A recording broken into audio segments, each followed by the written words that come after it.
কি হলো এরকম করে কাঁদছে কেন? কাঁদবে না, ঘুম পেয়েছে তাই কাঁদছে।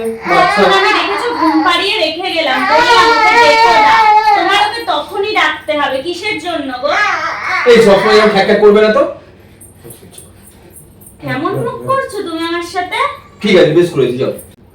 তুমি না, শুধু তুমি না, তোমরা সমস্ত পুরুষ জাতি বিয়ের আগে এমন একটা ব্যবহার করতা, সেই ব্যবহারটাই যদি বিয়ের পর অবধি করো না, তাহলে অর্ধেকের বেশি ডিভোর্স হতো না। আজকাল তোমাদের জন্য এত ডিভোর্স হয়, জানো তো, তোমাদের ব্যবহারের জন্য। আরে এই শোনো শোনো শোনো, কি? আর তোমরা সমগ্র নারী জাতি না, যে ব্যবহারটা বিয়ের পরে করো আমাদের হাজবেন্ডের সাথে, সেই ব্যবহারটা যদি বিয়ের আগে করতে না, তাহলে অর্ধেক নারী জাতি 99% নারী জাতির বিয়ে হতো না।